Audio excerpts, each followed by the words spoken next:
باش تەماشاوانە نێژا و خۆشەوی خۆشەویستان ئەزیزان پرۆگرامی شانەشین جارێککە لە خزمەتی وازیز خۆشەویستدایە بە شێوەیەکی ڕاستەوخۆ زیندوو لە شاری بروکسل پایتەختی بلژیک.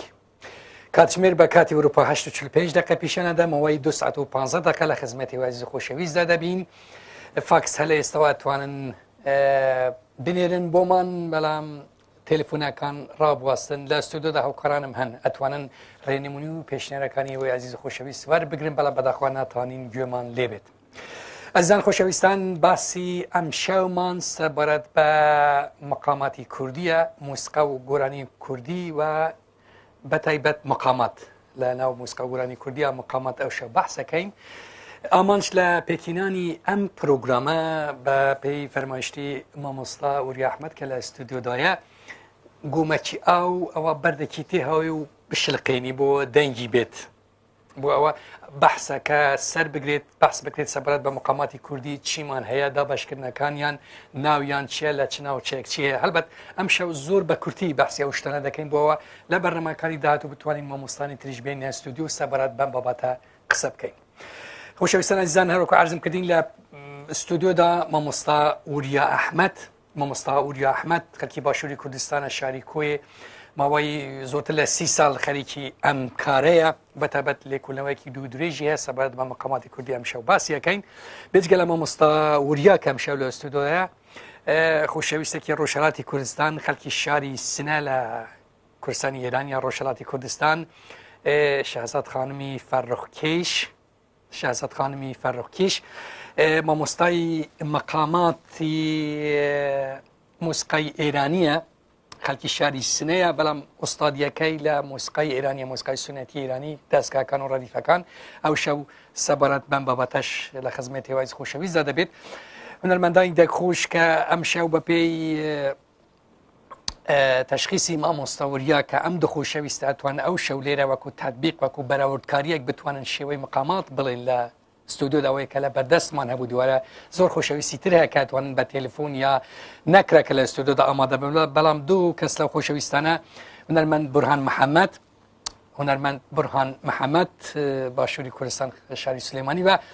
هونەرمەند زیاد ئەسحەد هونەرمەند زیاد ئەسحەد کە لە ڕۆژهەڵاتی کوردستانش بووە لە ئێرانش بووە شارەزە بە دەستگاکانی ئێرانی و کوردی ئەوەنە بتوانن پێکەوە پر دەکبێت لە مابینی ئەو دوو بەشە. بێجگە لەمانە بەشی موسیقا دلەرامی خۆشەویست دلەرامی فەرخکێش بەزەر بە ریتم ئەو شەو لە ستودیۆدایە کچی شازاد خانمە کە یارمەتیمان دەدات ئاغای ئیرەجی بە سنتور ئەو شەو لە ستودیۆدا دەبێت و دەگەڵ مامۆستا وریا ئاغای ئیرەجی بە سنتور.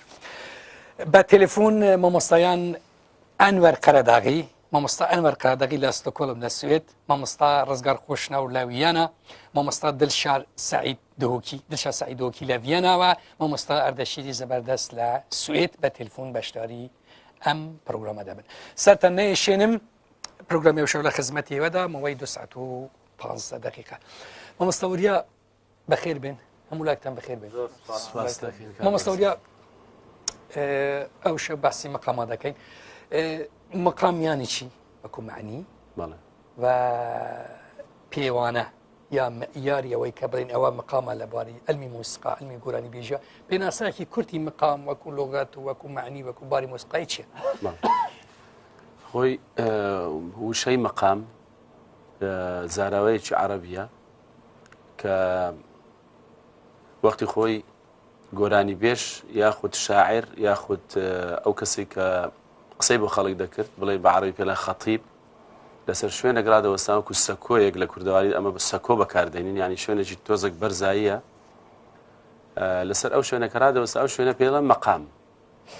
ناوی مەقام ینی وەکو من خوێندومەتەوە لە زۆر کتێبی ئەو پیاوانەی کە لەسەر مەقام شتیان نووسیوە لە بەغدا بە تایبەتی لەوانە مامۆستا حوسێن قەدووری، شێخ جەلال حەنەفی، دکتۆر شەهرزاد قاسم حەسەن ئەوانە هەمووی کە باسی مەقامیان کردووە دەڵێن وشەی مەقام لەوە هاتووە کە شوێن پێ بە کوردی دەکات شوێن پێ یعنی ئەو شوێنەی کە تو لێ وەستایە ئەوجا بەرامبەریشی لە زمانی فارسیدا پێی دەڵێن دەستگا یاخود لە کۆندا وەکو لەگەڵ ئەو خوشکەش شازاد خانم قسەمان کرد ئەویش تەئیدی قسەکەمی کرد ینی لە فارسیش هەرکاتی خۆی گوتویانە مەقام بەڵام ئێستا لەو دوایەدا دەڵێن دەستگا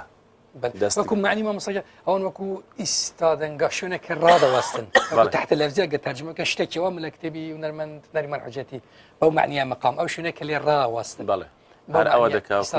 بەڵێەوەی کە دەفەرموو بەڵێ ئەجا خۆی ئەگەر بە کورتی وەکو باست کرد کە بینە سەری مەقام پێک دێ لە بەدوایەک داهاتنی حەفت دەنگ بۆ نمونە بڵێن ئەگەر لە دۆ دەست پێ بکەین دەنگەکانی موسیقا دۆ ڕێ می فا سۆل لا سی کە دەکا حەفت دەنگ حەفت دەنگی بەدوایەک داهاتوو لەگەڵ دەنگی هەشتم کە دەبێتە ئۆکتافێک یعنی دەبێتە هەشت ئەوجا مەسەلەن لە مەقامی دۆی گەورە یاخود دۆ مێجەر کە بە مستەلاحی بەزاراوەی ئەوروپی کە پێی دەڵێن لە بینی ئەو هەشت دەنگەدا مەسەلەن بڵێن لە دۆی یەکەمەوە تا دۆی هەشتم دەنجی هەشتم دۆی دووەم ئۆکتاف 6 تۆن هەیە چکە بینی دەنگەکان هەموو یەکویەک نییە مەسەلەن دەبینی بینی دۆ و ڕێ تۆنێکە بینی ڕێ و می تۆنێکە بینی می و فا نیو تۆنە یاخود سیمی تۆنە ئەوجا مەقامەکەش شخصەتی و کەسایەتی مەقامەکەی لەسەر ئەوە دەوەستێ لە میانی دەنگەکانی مابینی ئەو تۆنەکانی مابینی ئەو دەنگانە تێدەگەی چونکە مەسەلا هەر بۆ نمونە مەقامی دۆی گەورە یاخود دۆ مێجەر دەتانی ترانسپۆزیشن پێی دەڵێن ینی گۆڕین دەتوانی مەسەلەن دەبینی پیاوەک لەسەر دۆ دەتوانی بۆ نمونە گۆرانی بڵێ بەڵام ژن ناتوانانی مەسەن ژن و پیا و خۆ دەزانی ئۆکتافەکیان فەرق هەیە جیاوازی هەیە لەبەرەوە دەبی مەقامەکە ترانسپۆزیشن کە ینی تەحویل کەی بیگۆڕیە سەر مەسەلەن بۆ نمونە فا مێجەر فای گەورە ئەو کاتی دێی ئەو دەنگانەی بینی ئەو نۆتانە ئەو تۆنەکان بزەبت قیاسی دەکەی مەقامێکی نوێ هەر مەقامە مێجەرەکەیە بەڵام لەسەر تۆنی فا درست دەبێت ئیتر کەواتە مەقام شخصێتی مەقام بە شێوەی ئەو تۆنانەیە کە لە بینی ئەو حەفت دەنگەدا یاخود کە بڵێن لەگەر دەنجی هەشتم کە یەکەمە دووبارە دەبێتەوە بە بەرزی کە شخصەتی مەقامەکە ئەو تۆنانە دەری دەخا ئەو مەسافانە دەری دەخا کە دەکەوێتە بینی ئەو دەنگانەوە ئیتر مەقاماتیش زۆرن کاک بەرزان من فقط تعریفەکەی دوای دێنە سەر بەشەکان بەڵێ بەس پێناسەکە ئەگە بدەی ئەو شتانەی کە فەرمووت ئەیا بێجگە لە ناحیەی زانستی علمەکەی کە فەرمووت تون و مەسەلەی ئەو کوتاوانە شتێکی دیکەی شەرقی کە تعریف بکرێت هەیە زیاتر لەمە بەڵێ طبعا مەقاماتی شەرقی فەرقی هەیە لەگە مەقاماتی غەربی لە ڕۆژئاوادا دوو مەقام هەیە مێجەر و ماینەر من مامۆستاکەن تعریفەکەی دەڵێم ینی مەقام بێجگە لەوەی کە لە ناحیەی علمیەکە زانستەکەت فەرموو هەر شەش شتێکی دیکە لە شەرقی بێجگە لە علمەکە تعریف دەکەن شتێکی دیکە هەیە کە چارچێوە پێناسەکەی بدرێت ئەر تعریفەیە بەڵێ هەر ئەوەیە چونکە بینی وەکو گوتم بینی دەنجی یەکەم و هەشتم ئەگەر شەرقی بی ڕۆژئاوایی بی مەقامەکەیان ڕۆژهەڵاتی بی 6 تۆن هەیە هەر ئەوەیە وەکو زانست بەڵام ئەوەندە هەیە مەقامی شەرقی چارەگە دەنگمان هەیەمە تێدەگەی مەسەلەن بینی هەموو تۆنەکان یەک تۆن و نیو تۆن نییە بعض جار سێ چارەجیمان هەیە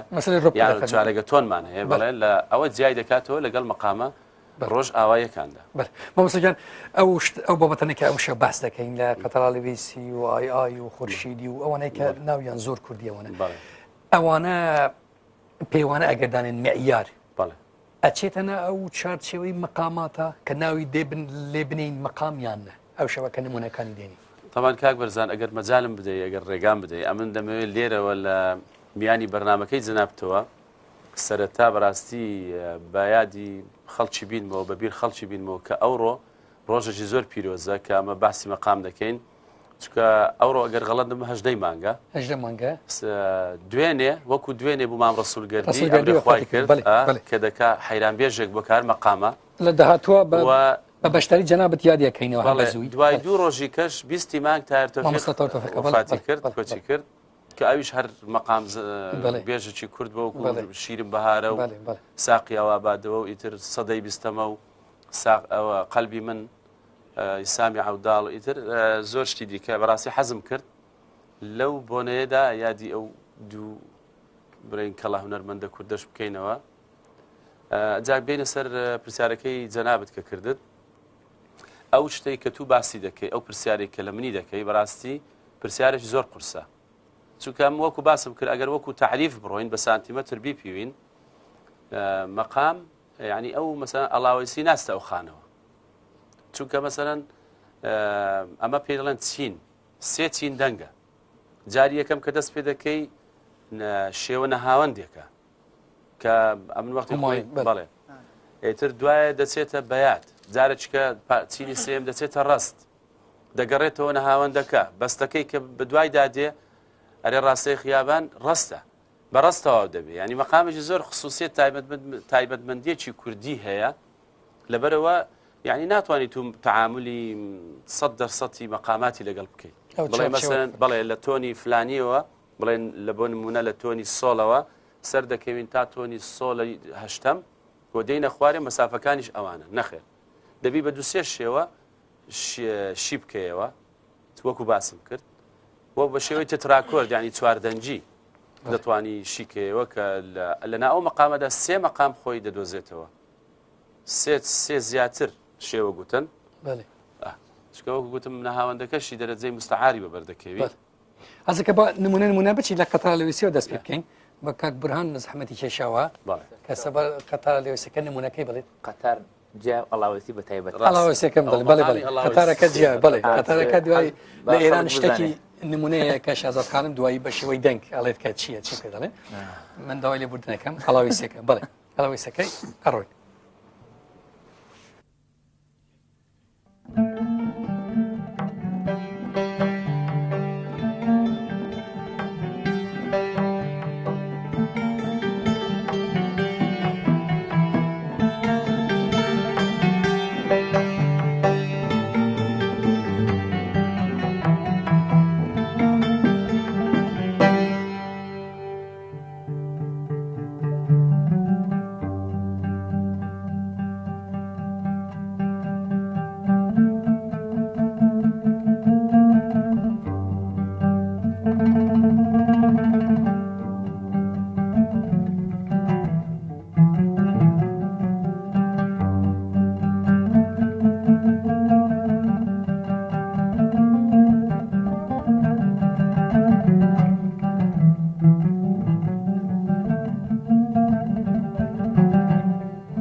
ئەم شەوای دیارم بانگم بێ شەرمم دایەڵەی سانتور های برایم های کەلەمە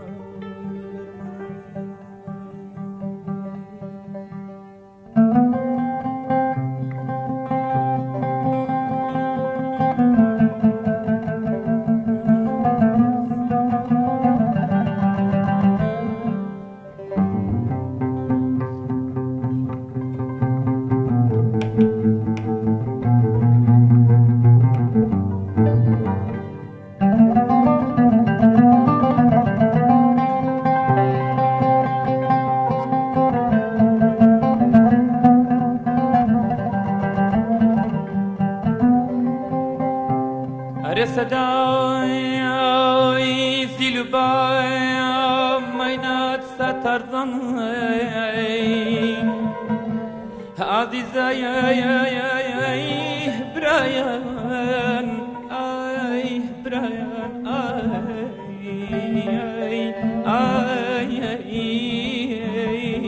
ای صدای زیلبم مینات سترزن خفت شاهديان اي اي اي اي خەم دەماخ بەردەنای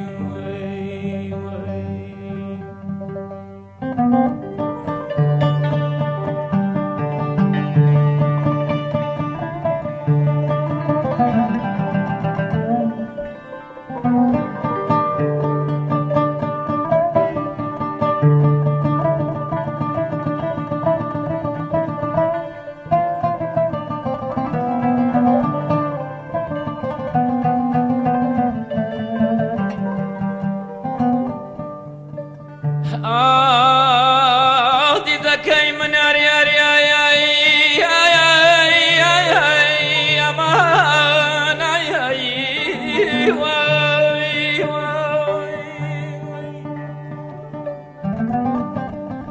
قەتاورە بێنن خەمانم بارکەم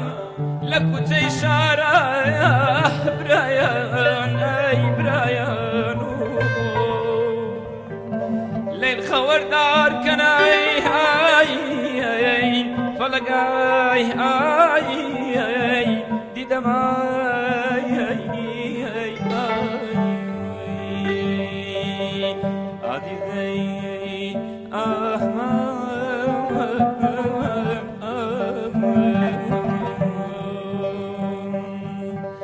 ئەرێ ڕاستای خەیابان ئەی هەوار بەخشەی میلادی ئەرێ ڕاستای خەیابان ئەی هەوار بەخشەی میلادی بەخوا کراسەکەی بارێ ئەی هەوار شینی شیلکادی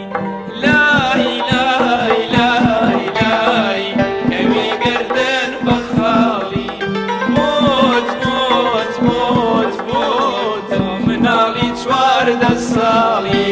شێت بۆم بۆ خات و خاڵی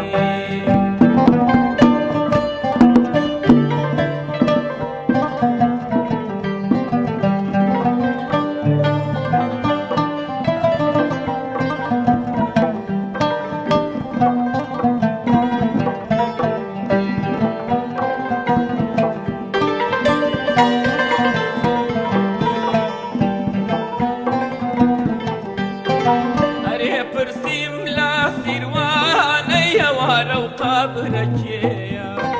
ئەرێ پرسیم لا سیروانەی هەوارە و قابرەکێیە فەرمووی قەبری مادن و نەحشێتی کوشەی لەیلەیە لای لای لای لای کەوێ گەردن بە خاڵی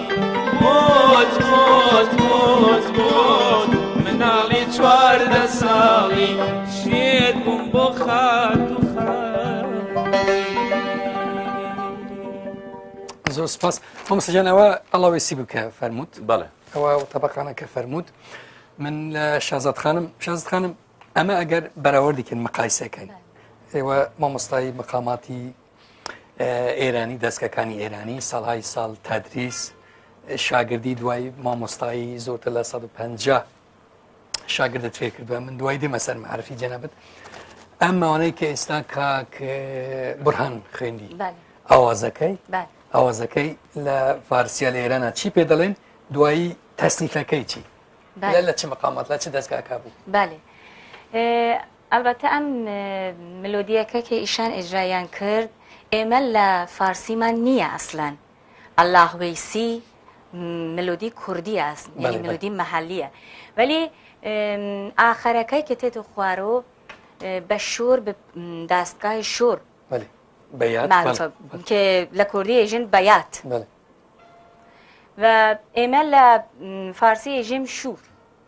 ولی لە کوردی ئێژن ئەلله وەیسی کە ئێمە ئەسلان نییە ئەسمان بە ئەم ملۆدیەکە هیچ کەی ئێژرای نەکردە گیەسۆ لە ئێرانە نییە چ فارسی چ ئازاری ئەسلان ئەوە تایبەتی کوردیەکە لە مەتەقی عێراقا لە باشووری کوردستانەوە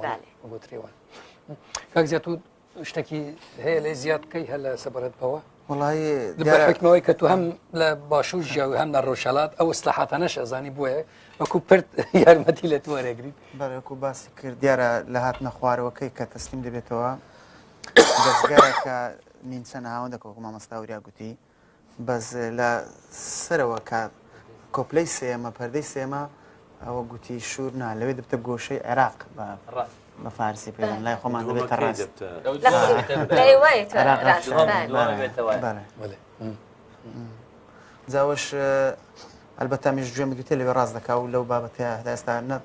نە تەسنیف یعنی نە گۆرانی نە ئاوازێک لەسەر و دەستگایە نەگوترا مەمەسە بە عەرەبی ئەو شتە هەیە بێزگە لە فارسی دەڵێ نییە ینی ئەڵاویسی بەو شیوە کە دەڵێ بە فارسی نییە بە عەرەبی شتێک تو بیستوتە یا تورکیانەوە نەخێر نە بە تورکی نە بە عەرەبی بەڵام ئەوەندە هەیە و تعلیق وەکو کە باسی کردگوتی لە ئێران نییە وەختی خۆی چاوپێکەوتنەکەم لەگە گۆرانی بێژ ناسری ڕەزازی کرد بە کاسێتی شتۆمارم کردووە لای خۆم دوای بڵاویشم کردەوە لە گۆڤاردا کە باسی کرد بۆم گوتی مەقامی ئەڵاوەیسی بەو شێوەیە هەیە لە سنە بەڵام دوو چینی دەنگە چینی یەکەم و دووەمە چینی سێم بەرزیەکەی کە دەبێتە مەقامی ڕست بڵێن ئەوەی لەگەڵ نییە بەس بەشی یەکەم و دووەمە یعنی نەهاوەندەکە و بەیاتەکەیە پارچەی سێمی لەگەڵ نیە و ناوەکەشی گو ئەگە غەڵت نەبم دیگە حەمەکە چەڵی پێ دەڵێن شتی وای پێ دەڵێن ناوەکەی کەسەش لە یاد بڵێن نەفسی ئەو مەقامات بڵێ ئێستا بینە خورشیدی تاریفێکی چکۆلە لە خورشید دوایی کاک برهان و شازاد خانم دەوە و شتەکە دەڵێنەوە یعنی من ئەو باسی ئەو شتانی دیکە نەکەم کە ئاڵاویسەکە گەل لێکولنەوەکەت فەرمووە و ناوەکان ئەوانە ئەتوانی بفەرموو ئەوەی ئەڵاویسەکە نەخێر ئەوە مەبەست نەبوو دوای چکە ئەڵاویسەکە وەکو بڵاو کراوەتەوە لە گۆڤاردا ئەگەر ئێستا کاکیوا جێ لێبی دەتوانی ئەو کارم کاکیوازەندی یارمەتیمە داوش مەقامدا دەتوانی لەوێ نووسراوە ئەڵاویسی شی کراوەتەوە لە بۆ سێ وچانی دەنگ بەنەڵتەکانیشی هەیە لەوێ ئەگەر ڕسمەکەی پیشامدا ئابزام ئەوەندە بەسە باسیشمان کردو بەڵێ ئەو لێکولنەوە مەوەی چەند ساڵێک خەریک بوومە مستەجان بەڵێ ئەو لێکولنەوە ئەو تاقیقە ڕۆشتوتە دێهات نمونە چاکتی مەقام بێژەکان ئەوەی ئاڵاویسی ڕۆشتە کوێ خۆی ئەوەی ئەڵاویسی یەکەمین جار بە یارمەتی برای عەزیز و خۆشەویستم شاعری ناسرا و مستەفا زەنگەنە بەڵێ کە خۆی زەنگەنەیە خەڵکی دەور و پشتی کەرکووکە یان ناو کەرکووکە ئیتر بەهۆی بە چاوساغی ئەو پیاوە هەستام چووم سەفەری یەکەم بۆ لای پیاوێک بە ناوی حەمەدرێش خوعەفریکە ما بۆ وەختە ئیتر چاوم بە حەمەدرێش کەوت کە بڵاویشم کردەوە دوایە لە گۆڤاری کارواندا ئێستا لایەتی لای کاکی وایە ئەگەر بتوانێت پیشانمانیدا نووسینێکم کرد لەسەر حەمەدرێش لە گۆڤاری کارواندا بڵاو کرایەوە پێش ئەوەی ئەمری خوا بکە تەمان ئەو پیاوە مەقامزانێکی زۆر زۆر گەورە بوو بەڕاستی پیاوێک بوو کە چووکە لە کەرکووک شتێک کاک برزان ئەویش ئەوەیە تەچەی تاڵەبانی هەیە لەوێ ئەو تەچەی تاڵەبانی لە زمانی کۆنەوە ئەوانە لە باب و باپیرانەوە بەیان ماوەتەوە مەقام خوانی جاران خۆت دەزانی تەلەڤیزیۆن نەبووە ڕادیۆ نەبووە شەوانە بەچی شەویان بەسەر بردووە خۆیان زۆر شارەزای مەقام بوونە مەسەلە شێوەکەیان ئەمن زۆر تەحقیقم کردوەکو جەنابەت فەرمووت ماوەی 10 ساڵ زیاتر خەریکی ئەو دێهات و گوند و شار و شارۆچکەی کوردستان بوو بە ئەو بابەتانە بۆیان باس کردیمە ئەو حەمەدرێژە خوعەفی کە باسی کردگوتی وەختی خۆی شێخ عەبدوڕەحمان کە شێخی ئەو تەچێیە بووە بە دوای ئایەتوڵای شڵتاغی داناردووە کە شڵتاغیش پیاوێکە بە دامەزرێنەری مەقاماتی عراقی دادەندرێ کە بە دوای ئەوی داناردووە بێت بۆ شاری کەرکووک لەبەرچی بە دوای داناردووە لەوێ مەقامزانێکی زۆر گەوریان هەبوو بە ناوی مەلاوەلی ئیتر لەگەم مەلاوەلی دانیشتون یەک شەو ڕۆژ مەقامیان خوێندووە ئەو وەختە باو بووە شتانە دوای شەو ڕۆژەکە خەڵکێکی زۆریش ئامادە بوونە و چایان لێناوە خواردنیان حازر کردووە و لە ناو تەچێدا ئەو مەقامانە خوێندراوە ئاخیری شڵتاخ ماندوو بووە گوتوێت یا شێخ ئەو پیاوە ئوستادی منە ئەمن تەواو هیچم پێ نەما بۆ ئەو پیاوەی بەجێ دێنم جا تەمان ئەو شڵتاغا کە ئێستا باسی دەکەم خەڵکی شاری کفری بووە طبعاً قسەی من نییە و قسەی کە لە نووسینەکەدا دیارە عەباس العەزاوی باسی دەکا کە محامیە کە وەختی خۆی ئەلمغەنون ئەو کتێبێکی هەیە بەو ناوە کە هەروەها حاجی هاشم محەممەد ڕەجەب هەیە ئەویش کتێبێکێ هەر باسی دەکا کە ئەو پیاوە لە کورد بووە بە ئەسڵ و ئەو یەکێک بووە لەوانەیە کە مەقامی عراقی تەسیس کردووە دامەزراندووە هەروەها پیاوێکی دیکە هەیە طبعاً ئەگەر پێت خۆشبی لەسەر مەوزوعەکە بڕۆم پیاوێکی دیکە هەیە بە کاک مەسعود محەممەد هەیە مامۆستا مەسعود لەبەر یەکەمی کتێبی حاجی قادری کۆییدا باز دەکا دەڵێ جارێکیان لە کتێبخانەی جەلی زاداندا کتێبێک بە دەستخەت نووسرابەوە بە خەتاتێکی زۆر جوان پیاوەکە ناوی عومەر بن خضر ئەلکوردی ئەلکۆی سنجاقلی مەوتنن بەو ناوە بوو دەڵێ ئەو ناوم هەر لە بیرما جارێکی مستەفا جوات هەبوو دکتۆرێکی زۆر زانا بوو لە بەغدا بوو گوتی لە ڕۆژنامەی ئەسەورەدا نووسی بووی دەڵێ یەکێک لەوانەی کە مەقاماتی عراقی هێناوە بۆ بەغدا پیاوێک بۆ بە ناوی عومەر بن خضر ئەلکوردی کەواتە دەکا هەر ئەو عومەر بن خضر کوردیەی کۆیەکە کەواتە ئەوانەی کە مەقاماتی عراقیان دامەزرانە دوو کەس بن یەکیان شڵتاغ یەکیان عومەر بن خضر کۆی سنجاقیەکەیە کە تەسیسی مەقاماتیان کردووە لە بەغدا و ئێستا کە ئەو شێوەی کە هەیە لە بەغدا هەموو جار بەرنامەی بۆ دەکرێت و هەفتانە شتی بۆ دەکرێت لەسەر دەستی کوردانەوە دامەزراوە هەت چاکترین ئەو کەسەشی کە مەقامی گوتووە نازانم بەڕای زۆر کەس مەمسە تاتۆفق بە ئەوش خەڵکی کۆیە بەڵێ بەخوا کە چاکی دەڵێ بەڵێ چاچی دەڵێ بەڵام مامۆستا عەلی مەردان مامۆستای لە کۆەکە دەعارزەکەم لە کۆیە بەڵێ بەڵام بە شێوەی گشتی ئەگەر باسی کەین لە ناو کوردی عراق مامۆستای مەقامات طبعا ئەمە عیبە چشمان هەیە وەکو کورد وەختی خۆی کەس ڕێزی عەلی مەردانی نەدەزانی بەو پێی هەتا گوبانچی گوتی عەلی مەردان ئوستادی بەڵێ مامۆستای منە کە گوتی عەلی مەردان مامۆستای منە ئەوجا کە قادری کوڕی بۆی جێڕامەوە گوتی بابم پیر ببوو فەقیرە دەیتان ڕیشی بتاشەوەندە پیر بوو دەیگۆ ڕۆژێ بەر نەدەکەوت 3 ڕۆژنامە نووس داهاتنە لای ڕادیۆ داهاتنە لای ئیتر تەلەڤیزیۆن داهاتن بۆ لای لیقایان لەگەر دەکرد بەو پیری و کەنەفتەی چۆن عەرەبەکە گوتێتەوە مامۆستای کە گوبانچی گوتی ئەو مامۆستای منە و پیاوێکی بەرزە بەداخەوە ئێمە بڕوامان بە خۆمان خورشیدیەکە بە کورتی سەبارەت بە خورشیدی قسە فەرم و دوایی کاک بورهان و شازاد خانم ئەو مەقامەکە کاک بورهان دەڵێ شازاد خانمش طبعی ئەو مەقامانە کاک بەرزان ئەمە ئەوەشمان لەبیر نەچی ئەو مەقامانە ئیناوچەی گەرمیان و کەرکووکە چونکە کورد بەڕاستی لایەکی زۆر زۆر گەورەی کە هەر قسەی من نییە قسەی خوا ئەفریقا جەمیل بەشیریشە دەڵێ مەقاماتی کوردی تەصنیف دەکات دابەش دەکات لە دوو بەش مەقامەکانی کوردستانی باکوور کە ئەو وای بۆ دەچێت دەڵێ ئەوانە مەقامی ڕەسەنن هانی هونەرمەندە کوردەکانە دەم ئستود لەوانە ببینن لەو لاوکانە چکە تامی کوردی تێدا و هیچ میلەتێکی کەش ناتوانانی لاساییان بکاتەوە نە عەرەب نە تورک نە فارس ئەوانی چواردەورەمان چکە شتی زۆر تایبەتمەندی و قورسن گوتنەکانیان لاوکەکان بەڵام مەقامەکانی ناوچەی کەرکووک کە ئێستا دەیان خوێنینەوە ئەوانە دەباتەوە دەڵێ دەچنەوە سەر مەقامی فارسی یا تورکیا عەرەبی بەڵام لاوکەکان بەڵێ زۆر شتی مۆستا دیلانژی یادی بەخێر بەرەحمەت بێ دەڵێ زەنگینیەکی یەکجار زۆر لە بەشی کرمانجیدا ئەبینم ئەوە بەپێی فەرمایشتی مامۆستا ئەوە لەبیر نەکەین ئەو لاوکانە لەبیر ئەوە ئەگەر مامۆستا دڵشاد بە تەلەفۆن بەشداریەوە کە دەبێ بینە سەر خورشیدی ئەمەش هە لەو چارچێوەنەیە کە بەڵێ هەر ئیناوچەی گەرمیانە یەکێکە لەو مەقامانێک کە وەختی خواعفی کە عەلی مەردان خوێندیتی و لەگەڵ من و هونەرمەندان مامۆستا ئەنوەر قەرداغی مامۆستا سەردار ئەحمەدی کۆیی ساڵی 75 لە قەسری شیرین تەسجیلمان تۆمارمان کرد بۆ مامۆستا حەسەن گەرمیانی بەڵێ ئەوەش ینی بۆ بەدەنجی حوسێن عەلیش هەیە و بەدەنجی زۆر خەڵکی دیکەش هەیە تەبیعی ئەوە ئەوەش یەکە کە لەو مەقامە ئێستا کە جێتان لەوی باشترە لەوەی کە خۆی ئەمە پێ دەڵێن حیجازکار بەڵام بە کوردیەکە خورشیدی باوە بەڵێ بەڵێ بەڵێ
مردم علاجك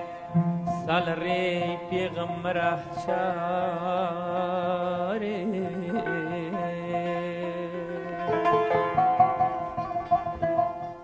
ئەمان مردم عیلاجێ سال ڕێی پێغەمبەرە چارێ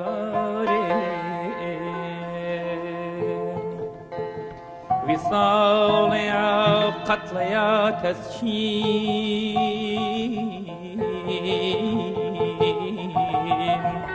لسياح بومبكن كاري عزيزي ديدماي أمان أماي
دم کل دم بینه دم بیچ کولانه دم کل دم بینه دم بیچ کولانه بینه ما چید کم خلخانه دانه دم کل دم بینه دم بیچ کولانه دم کل دم بینه دم بیچ کولانه بینه ما چید کم خلخانه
سپاس تشکرەکەم شێزت خانم ئەوەی کە کاک برهان گوتی خاترت هەست چی بوو ئەگەر بێنینە لای ئێران بله دستگاه چارگاز چارگا بوو بله ئەوەی کە خۆت گوتت ئێستا چی بوو دەمگول چی بوو ئەمە تەسنیف چارگاز ئەم تەسنیف چارگا بله لە چارگاکە کاک سات و زیاد هەرەوەیە ئەگەر شتێکت هەیە البته خۆشەویستان ئەزیزان شێزاد خانمی فەڕۆکیش لە ئەولی بەرنامە کورتەیەکی زۆر کەممدا خزمەتی وازیزی خۆشەویست مامۆستایی دەستگاکانیا مەقاماتی ئێرانیە لەگەڵ مامۆستانی وەکو مححمودی خانساری عەلیزای فتخاری زۆر مامۆستایی تر خەریکی ئەم کارە بوو حتا بۆ خۆی بووە بە مامۆستا نزیکەی 18 ساڵەکە بۆ خۆی دەرس ئەڵێت و زۆرتر لە 150 شاگرد کە شاگردە ناودارەکانی کە ئەمڕۆ لە مۆسیقای ئێرانیش مەترەحن مەقامەڵێن گۆرانیێژن هەندێکیان شاگردی مامۆستا شازادی فەرۆکیشن. دۆستانم یارمەتی بدەن لە بەشی ڕژی کتێبێکی نووسیوە ئەرغێنون ساز فەلەک ئەرغێنون ساز فەلەک ناوی کتێبەکەی شازاد خانمە کە من ڕەخنە یا نەختی کتێبەکەشم خوێندەوە دوای کتێبێک بکە لە سیمای هونەرمەندانی ئێرانیەوە کە بەحسی شازاد خانمەکەن بە درێژی کە چییە چەنێ هۆستایە چەنێ و مامۆستاکە عەلی تەجویدی کە مۆسیقاژەنێکی زۆر ناوداری ئێرانیە تاییدی هۆستایی و دەنگخۆشی و شارەزایی شازاد خانمەکە ئەگەر مەجالمە بەحسیەکەین کورتی ئەسکەمە خزمەتان بۆ مە جێگای افتخانە شانازیە کە ئەمڕۆ مامۆستایەکە و مامۆستاوەریە و مامۆستا شازاد لە سوودانن کە مامۆستاوریە لە بەشی باشووری کوردستان و شازاد خانم لە ڕۆژهەڵاتی کوردستان لە ئێران مامۆستای مقاماتەوە بە تەلفۆنیش مامۆستان وەقەداغی مامۆستا زار خۆشنەوە مامۆستا دلشا سعید و مامۆستا دە شیر زەبەردەست بەشداری ئەو پرۆگرامە دەبن. بینە سەر نیوەشە و مامۆستاوریە نیوەشەوەکە حەزەکەی بێناساکی کورد تاریفێکی کورد بفەرموو تطبیقەکەی بەرهەمکاریەکەی هونەرمەند زیادە حەز زەحمەتێکی ئەوە تەبان نیوە شەوش مەقامەک یەک لەو مەقامانەیە بەڕاستی کە زۆر مەقامێکی ڕەسەنە مەسەلەن من وەختی خۆی لەسەر تحقیقم کرد لەسەر ئەو مەقامە کە خواعافی کە تایر تۆفیق دەیگۆ هەروەها پێش تایر تۆفیق سێوە هونەرمەند دینەمر سێوە گوتوویەتی پێش سێوە حەلیلە خڕە گوتوویەتی ئەمین ئاغای ئەختەر گوتوویەتی و پێش ئەوانیش مەڕبێنی قەشە شابل گوتوویەتی کە ینی بزانێت چەندەوە بە یەک بە دوایەکدا کە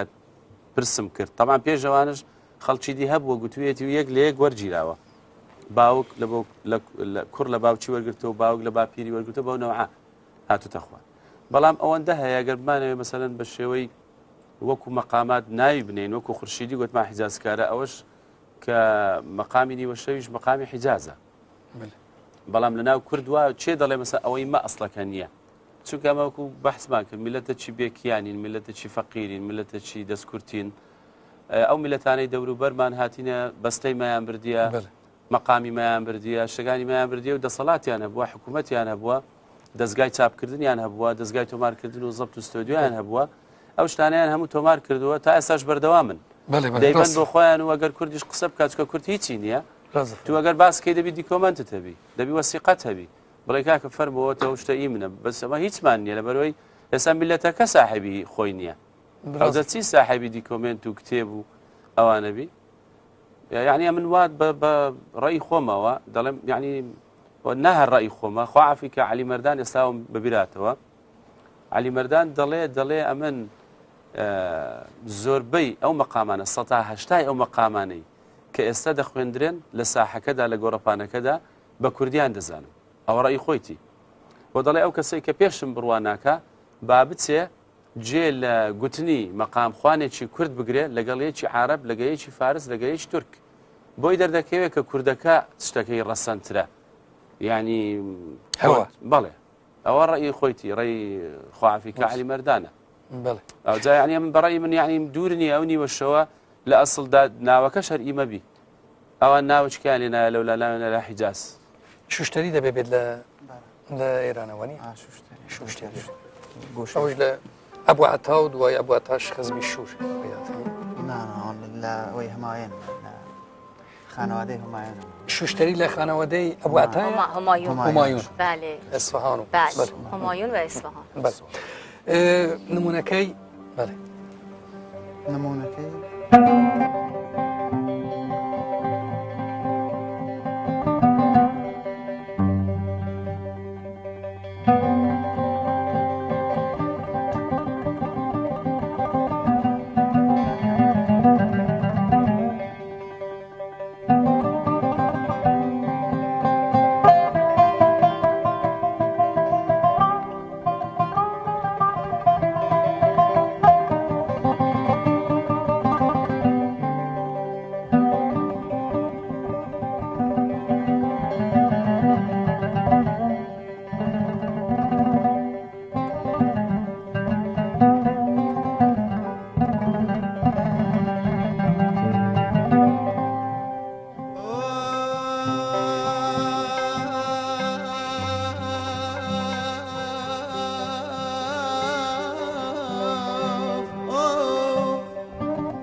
ئاسمان و هێلانم من نازانم خۆر بۆ هەمیشە بەیانیان دەردەکەوێ مانگ و ئەستێرە شەوانم بەڵام دەزانم دڵم بۆ هێندە مبتەلای بەژن و باڵای تۆ و ژەری چاو پڕ لە گریانم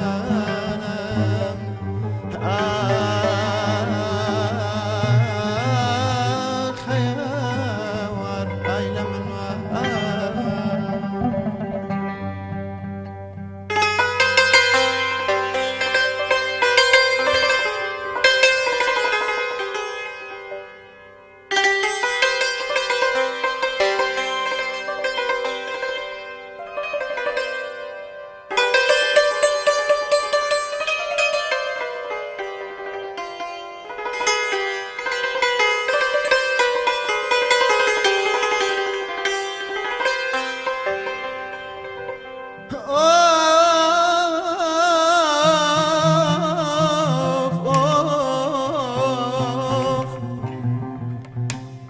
جاران هەموو بڵندێکمێ لە بەرزی چێوادی کەچی ئێستا بەرزی شاخ لە بەژنی تۆدا دەبینم پێم بڵێ بەژنی تۆ لە چێو بڵندترە یا من لێل بوار و باری ڕوانینم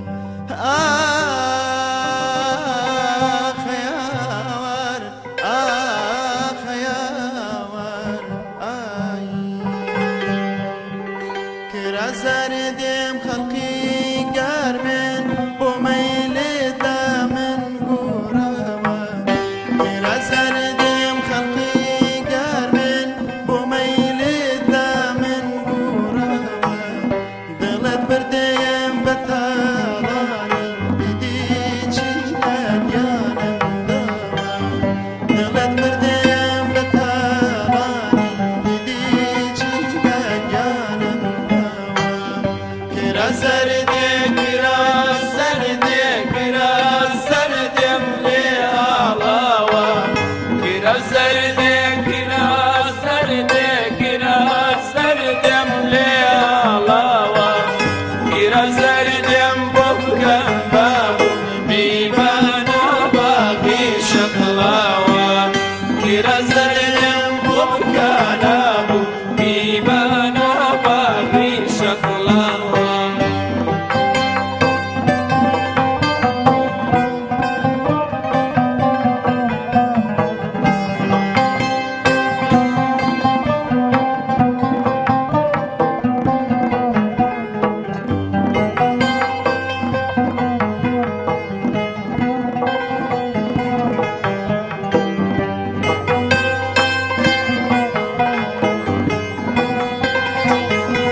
سپاسەکەین من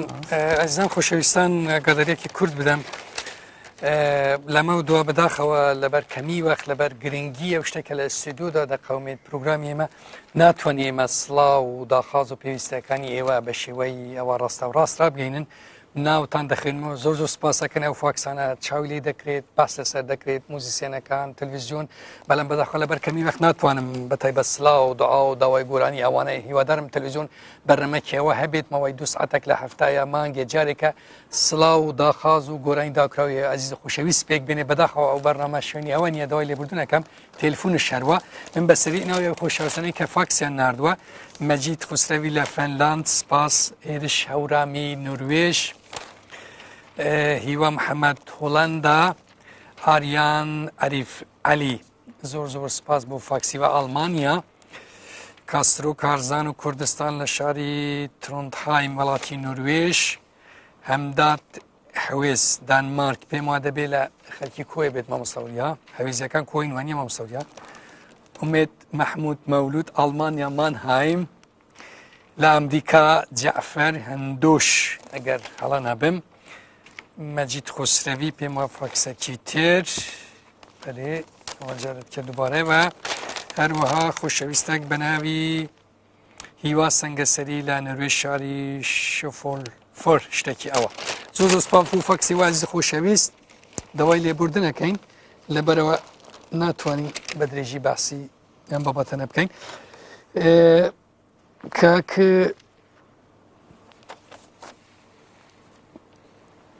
شازاد خانم ئێوە پێم خۆشە من چاو لە کتێبەکانی ئەوەم دەکرد هەندێک شتم بینی وەکو قەتار و فیلی فیلی یا فیلی فیلی بەڵێ من پێم خۆشە ئەو قەتار و فیلیە معناکە پێتوا لەکوێ هاتەوە ئەو شێوە گوتنەی گورانیە کە دەڵێن لە زمانی فارسیە یا لە دادگە مەقامەتەکانی فارسیەوەنە چییە؟ فیلی چییە بەڕای تو لە چی هاتەونەوە؟ گۆشەی لە بەیاد تورکە بەڵێ و قەتاریش هەڵە بەیاد تورک بەڵێ ئەتوانین قەتار یا فێلیدا دەستگای تر یا ئاوازەی تریش ئستێماڵ بکەین ولی ئەسلی هین بەیاتی تورکە و لەناو ئاواز بەیاتی تورکیش ئجراوێتەوە گۆشەس گۆشێک لە دەستکاکە بالێ گۆشەس کە لەناو دەستگای بەیاتی تورکە کە قەتار حاڵات تەحریری هەست ناتوانیم لە تەحریرەکە شێر بینین لایکێ بتوانین بیخوێنین ولی فەیلی گۆشەیەکە ئەتوانین لە تەک شێریچ ئجرای بکەن من داوا دەتوانم بە تۆ بکەم ئەم ئەو تەحریرە یعنی قەتاری کە لە دەستگاکانی فارسیە وەکو تەحریر دەگوتێ نمونێکی چکۆڵە بەدەنگ بفەرمووی بڵێ قەتار بۆ جۆرەسە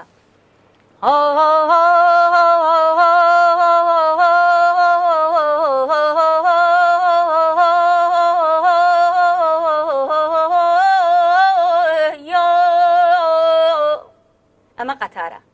تو بڵێ پەیوەندی ارتباطێکی بە قەتار و دەنگ و چەک شتێکی وا هەبێت بەڕای تو بە نەزەر فکرەکەم نییە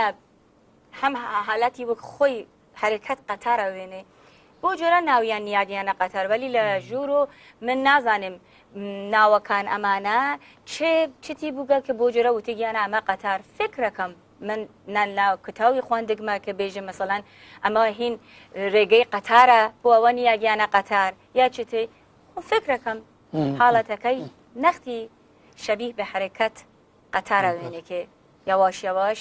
حرکەتەکە بە تۆن دەوێت وەختە ئەوێسێ البته لە مامۆستا ئەردەشیری باسی قەتارەکەم بەتەبەت قەتارەکانی ماملەیە گەر زیاد مامۆستاوریە قەتار زۆر بە بەنای ماملەیەکان منەوەی من بێویستم لە زمانی مامۆستا ماسا لە زمانی مامۆستا عەزیز شارۆخ کە دەگوت قەتار وێژێکی زۆر زۆر وەستا بووە ئەو قەتارەی کە لە ڕۆژهاتی کوردستان ماملەیە کەلاڵێن پەیوەندیەکی هەیە بە لە باشووری کوردستان شتێکی ئەوە هەیە نییە طبعا ئەمە بەنسبەتی کوردستانی خۆمان لە منطقەی گەرمیان لە تەک ئەڵاوی سی و لە تەک مەقامی خورشیدی و ئەوانەدا مەقامت شێ بە ناوی قەتار بەڵێ بەڵێ ئەویش هەر وەختی خۆی کە جێم لەو مەقام زانانە بووە لە حەمەدرێژ خوافیکە لە مام محەدینە شەل کە لە ئۆردوگای چەمچەمات چوون بۆ خزمەتی ئەوانە باسی دەکەن بە تۆمار کراویش لام هەیە سێ چینی دەنگەوەکو ئەڵاویسی ینی مەقامێکی دیکەی ناوچەی گەرمیانی سەربەخۆیە قەتار بەڵێ بەڵام ئەو قەتارێک کە جەنابەت باسی دەکەی من لە شەعر دیومە خوافیکە هێمن مکریانی کە دەڵێ لەو دەمەیدا ماملێ بڵێ قەتار جێ هەڵدەخەم بۆ تارێ لەو دەمەیدا ماملێ دەڵێ قەتارێ بەڵام ئایا ئەو پەیوەندی هەیە لە بینی قەتارەکەی ماملێدا لەگەڵ ئەو قەتارەی ناوچەی کوردستانی خۆمان ئەویان نازم بەڵێ هەتا منازم کردی مەمساعد شارۆخ مسلمان سەر ساڵقیش بەڵێ. تاکیدەوە دەکەن کە ببەتە بە مەمساعد شارۆخ لێ قەتاروێژێکی زۆر شوێ قەتارێکی زۆر وستا بووە ماملێ بەڵێ. بە تایبەت محەممەد مەبلێ کە نوێکاری تازەکاری زیاد جەنتو ئەمان پێم وایە لەبەرەوەی ئەوان ئەمە بە ئاواز دەڵێن مەقام لە کوردستانی عێراقی بڵێن لە باشووری کوردستانێ لە کوردستانی عێراق ماملێ ئەو جۆرە غەزەلە کورتانەی گوتووە بە گۆرانی پێیان گوتووە قەتار ینی هەر بە نەوعی مەقامەکان گوتووە قەتار جێم لێ نەبووە ئەو گوتیان قەتاری چاک دەرەچکە و لە هەموو دەستگایەکان گوتوتی لە سێگای گوتوتی لە شوشتەری گوتوێتی لە مەسەن لە شووی گوتوێتی بە هەر هەمووش دەکەن قەتار معنە دیارە هەر بە ئاواز گوتنەکەی دەڵێن قەتار قەتار چونکە ئەو قەتارە بەدەنجی خوا عەفریقا عەلی مەردان هەیە لە ئیزاعی بەغدای ئیزاعی کوردی یعنی ئەوەم جێ لێ نەبووە لەلایەن ماملێەوە ئیجرا کرابی گوترابی ئەوە بە لە سێ بەیان چین دەنگ و بەس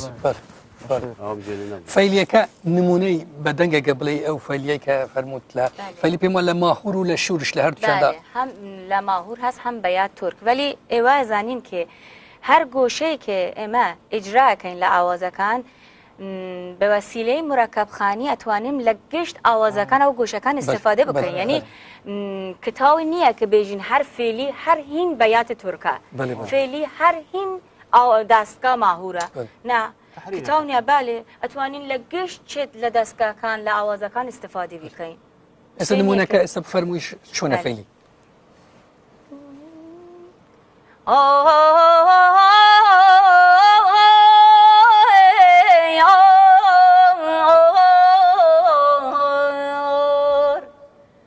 غبار راه طلب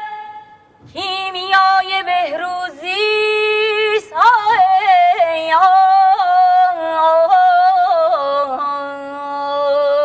اما فعلیه ام حالته بله ئەوە لە بەیاد تورک بوو لە بله باید تو دەستگاش. ئەتوانیم لە دەستگای هۆماینیج ماهوریش ماهورەکە چۆنە؟ هەرە بەسە ئێوە فێلیە خوێنین ئەم فێلیەکە لە ماهوریش ئەتوانین بۆ جۆرە بخوێنین یعنی ملودیەکە یەکێکە غەرق ناکە ولی ئەگەر گەرەکتانە مەسەڵەن لە دەستگای تر استفاده بکەین ئەشێ پەردەی ئەو گۆشە کە ئەخوێنین یا ئەو گۆشەکە لە تەک ئەو گۆشەکە لاوە دەستگایەکە خوێنین یەکێ بێت تا بتوانین فێلیەکە بخوێنین باش باسی قەتار و فەیلی و پێم خۆشە کورد بەیات یا بەیاتی کورد کە من وتبێژێکی بە بوو لەگەڵ مامۆستا نەریمان حوجەتی کە ناوەکی شارزایە خاوەن کتێبەوەنە من داوام دەکرد کورد بەیات بۆم شەرح بدات چییە ئەو دەیگوت جێگای زۆر تعجبە مامۆستا دەیگوت ناوی کورد بەیاتە یا بەیات کوردە بەڵام کوردەکان زۆر کەم هەیە بەڵام زۆر کەم لەوەکە بەڵام دەگوت لە هەر مۆسیقاژەنێ تاران یا ئەسفان یا شیراز بپرسی کورد بەیات زود بوو لێدە وەکو ناو کورد بەیات من پێم خۆشە هەم جەنابەت هەمژی شازاد خان فەرمووت ئەو کورد بەیاتە نمونونەکەی شێوەکانی کە لە دەستگەکانی ئێرانی دەدەڵێ نمونەیەکی بوومان بڵێ کورد بەیات چییە؟ بله کورد بەیات دەشتی شور گشت ئەمانە هین دەستگا شورە خۆتە نازانین کورد بەیەتیش گۆشەست ملۆدیە خۆی بە خۆی و ئاواز مستەقل نییە ولی بۆ لە تەک ئاواز مستەقیلیش ئیجرای ئەکەن یعنی ئەگەر ئێمە دەشتی بخوێنین کورد بەیەتیش لە دوای دەشتی تێت ئەگەر حجاز بخوێنین لە ئابواتە کورد بەیات لە دوای حجازی چتێت یعنی باز دووارە کورد بەیات کتاوە نییە کە حتمان لە جێگەی خاصی ئەشێ شروع بێت لە دەشتیە ئەتوانین بخوێنین گۆشەیەک لە دەستگای ئەسلی واتە شورە بالێ کورد بێت نمونەیەکی ئەتوانی بڵێ بە کوردیا فارسی شتێکە دەکە لازم خەت ذهنم نییە ئەگەر ئاغای زیادە سەد بەیات کورد هەرمە بەسییان کوردی ئەو کوردانێک کە لایمە بەکاردێنن ئەگەر دەڵێ دەستگای شورە فەرقەکەی هەر لەگەڵ ئەو مەسەن لەگەر لە سەلا حسابیکەن سیم کڕۆنەکەیە سیمەکە بیمۆڵ دەبی ئەگەر لە شوربی سیمەکە ڕوبع پەردە ئەوە زیاتر هیندەکانی استفادە دەکەن ئەفغانی و ئەوانە دەڵێ ئازاریەکانی زۆر استفادە لە ئەوانیش تقریبا ئەو نازانم ئەوە گەر هەر ئەو دەستگایە خۆی ئەوە کاک بەرزان ئەو کاگیرت بزانین چ دەرە لەسەر کورد بەیان تۆ ئەفازەکەی میکرۆفۆنە گەگەر هەبێت بڵێ کورد بەیات تۆ شما چه توضیحی دارین راجع به کرد بیات؟ اگه یه ملودی هم اگه داشته باشیم بگی خیلی ممنون میشه. ملودی که بلای زور باشه بی. من فعلا تو این کوک نیستم ولی هم بدم شهرزاد گفتش کرد برای یه گوشه خیلی کوچیکه به صدا که امکان داره مثلا زیاد ازش استفاده بشه در دستگاه شور و همون شوردشتی خودمون، یا اینکه مثلا به فرض از خودش مثلا میشه استفاده کرد. من یه تیکه خیلی کوچیکی میگم دربارش. آستان جانان میکروفونکی دیگه مثل که اون ببخشید ببخشید مثل که میکروفونک کار نکنه، اون میکروفونک بدیدی میکروفونک اتوانین لحجازیش بیخوانین دشتستانی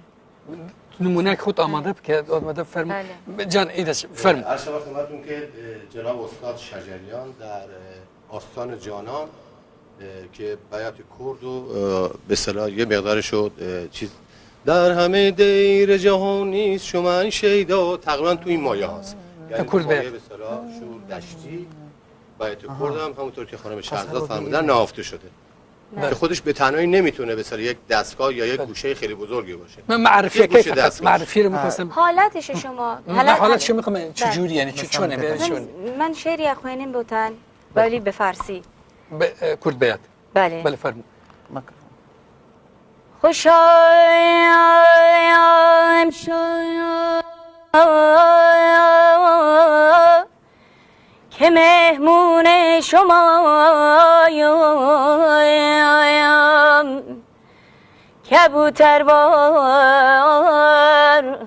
آخ کبوتروار بر بوم شمایم.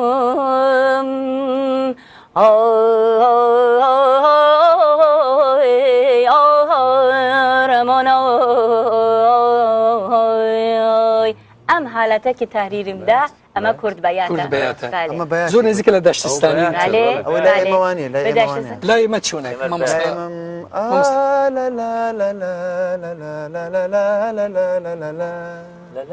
مثلا لبون من وقران حمزة وأروي زيمة هيلي بوسبي يعني أوي ما مستكرم كابان قد ندي زارجا أو أنا كرد لا يا من هذا ما مستوريان. بله مقامی کورد وقتی خوی لبیر ما مصطفی عثمان شارباجری یادی بخیر بی ل گواری بیان داشته چی نصیبو ل سالی 79 بو آن بو دله مقامی کورد پیدت سی وکو شتکانی دیکی کورد ورجی رابه لکورد لدست کورد درس شو به دنا دله مثلا کس لبرتساوی کالی کورد نبوه کناوی لو مقام نابی کورد. بله حتی اشتشی دیکشم لبیره وقتی خوی لعین گواری بیان دا ناوی نوسرکین بداخل لبیر نماه دله سالکانی 1920 بسره که مؤتمره چی موسیقى جیره لقاهره لوی مجله یک درچو لبسر پرشتی دکتر احمد حفانی مصری باسی او دکا دله ایرانیکان بلن فارسکان کاتی خوی ویستیان مقامی کرد ناوەکەی بگۆڕن بۆ چونکە گوتیان ئەوە مەقام نییە ئەگەر مەقامی نەهاون لە دەرەجەی یەکەمەوە بەسەرکەوی دەگەیە خامیسەی بڵێن دەرەجەی دۆمینانتەمە پێڵێن لە مەسەمرێگە نەهاوە دەکە لەسەر دۆبی دۆڕێمی فاسۆل سۆلەکە دەبێتە کورد یعنی بۆ چوونی فارسەکان وا بوو بەڵام تەبیعی ئەوە وان نییە بەشکو هەر لەبەر ناوەکەی بۆ ڕقیان لێ بۆ چکە ناوی کوردە و ئەمن ینی بۆچوونی من نەهر ئەوە بۆچوونی منە بۆچوونی زۆر خەڵکی دیکەشە ینی هونەرمەند ڕێیمان وایە دەڵێن وەختی خۆی ئەو مەقامی بەیاتی ئێستا کە زۆربەی لاوکەکانمان حەیرانمان هیجرانمان سەفەرمان زۆر مەقامی دیکەی شێوە گوتی ئایمان هەمووی لەسەر بەیاتە دوور نییە کاتی خۆی هەمووی لەسەر کورد بووبی چکە وەکو کاک زیاد باسی کرد مەقامی کورد لەگەڵ مەقامی بەیات فەرقی یەکجار زۆر کەمی هەیە مەسەلا ئەگەر لەسەر دەرەجەی لەسەر پلەی لا وەریگرین لا سی دۆڕێمی فاسۆل لا بەس سی بیمۆڵی بەردەکەوی کورد. بەڵێ ئەوە ئێرانیەکانش مامۆستا سەدە فەرمووی دەوڵەمەندترین دەستگای کە لە ئێرانی شێوەی فۆلکلۆری و شێوەی منتەقە و هەتا دەڵێ ئەگەر کەسێک دەنگێکی بکات بخۆی مزمزەکی بکات شوورە دەوڵەمەندترین دەستگاکە شوورەکە ئەمەە بەیەتی ئێمەیەکە لە محلیەکان وەنە سەمەوەمان لەبیر نەچی گۆرانی هەورانیەکان بەشی زۆری کوردن ڕازیانە و ئەی لە گەلاوێژ و نازەم سنجانێونی ئەوان بەکاری دێن هەمووی کوردن ئەوانش کۆنترین لە منتەقە تاریخی و وەکەکانیان هەیە بچینە مامۆستاجان بەشێکی تر بچینە ئای ئایانێک حەسەکەی پێناسەکەی کورد بفەرموو بە نمونونەکەی کاک بورهان زەحمەتی پێشێ خۆی ئایش وەکو باسمان کرد هەر ئەگەر بە ناوی مەقاماتی لێبنین دەچێتە سەر بەیات بڵێ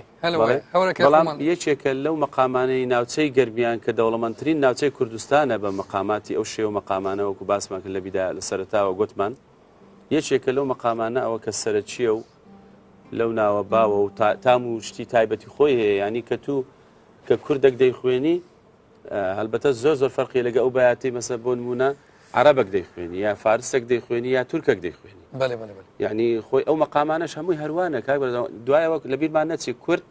جگە لەو مەقامانەی ناوچەی وەکو لاوک و حەیران و ئی ناوچەی گەرمیان و ئەوەی کە کاک زیاد باسی کرد ناوچەی هەورامان و کوردستانی بکوریان هەر هەمووی مەقامەتەکانی دیکەی ئەمە کە لە شەرق بەکاردی لە ڕۆژهەڵات بەکاردی ئێمەش بەکاریان دەینین وەکو سێگا و بەیات و چارگا و ڕست و حیجاز و ئەوانە ئەمە نەهاوەند و عەجەم ئەوەی بەکاردەینین جگە لەوانە تایبەتمەندی خۆشمانە وەکو میلەتێک ئەو شەو بەبەستمە زۆر بە ئەوەیە ئەگە وەختمان لەسەر ئەوەنەی کە کورد لە دەستگاکانی دیکەش وەکو حەفت دەستگای ئەسکی وەکو ئەوانەش فقط ئەوانەی کە ناویان کوردیە ئەو شە لەسەرەوە ساغدا بینەوە ئینشاءالله لە بەرنامەکانی داهاتوو بتوان وەختمان فەرموو ئەوەی ئایای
مەلای خونگەر جامی خۆمسەنم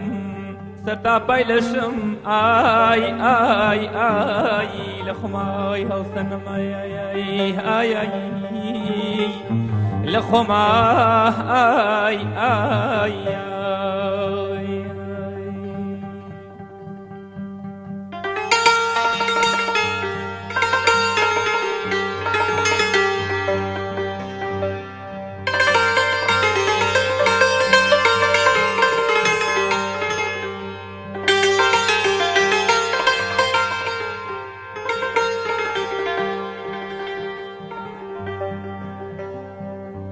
گیان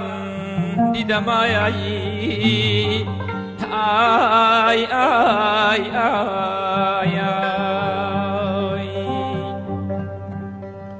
ئەرێ ئای وەشام های وەخێر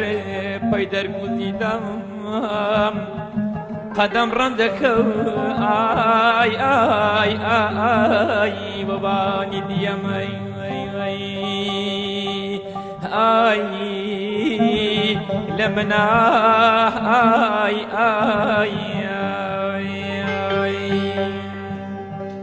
جووتێ چاوی ڕاش چون پیاڵەی چینی جووتێ چاوی ڕاش چون پیاڵەی چینی لە قەزرە و خەیدەی خانە خوێندبینی لە قەزرە و خەیدەی خانە خوێندبینی گوڵوەنە و شەیبان خانمی شەو چرای دیوان خانمی گوڵوەنە و شەیبان خانمی شەو چرای دیوان خانمی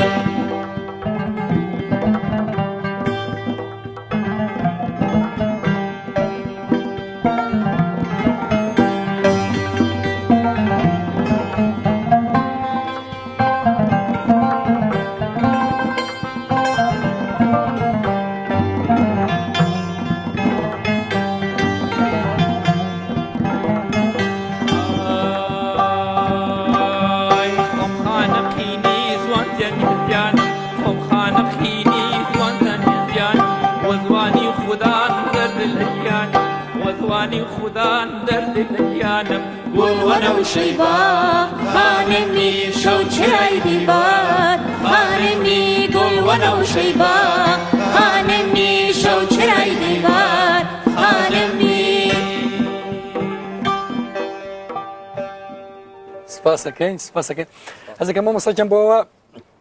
بتوانین شتەکانی دیکەی کوردی بەزنی و بەزنی شازادخانم و دۆستان بورهان و زیاد نمونەخوانێکی زۆر کورت بەبێ مۆسیقا بورهانگیان تۆ بتانی لە سەفەر نمونە من دێمە خوار لە سەفەر لە سەحەر لە هەجران و لە حەیران حەیران تۆ زیاد نمونەکە بەبێ مۆسیقا دەڵێن مەترسانی من ئەزانم بەڕاستی بەس یعنی کۆپلەی شعری تایبەتەی حەیران ئەرێ دەبێ بڵێ تو نمونەکی سەفەرمان بۆ بڵێ مامۆستاکە گەر دوای گوتنی ئەو شەرحت هەیە بفەرموو ئەی ڕۆڵا لەناو کردم کاریاو خاکم بەسەر ڕۆی بەبا عومرم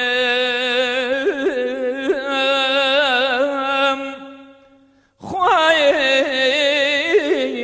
بمژێنی تا لەبەر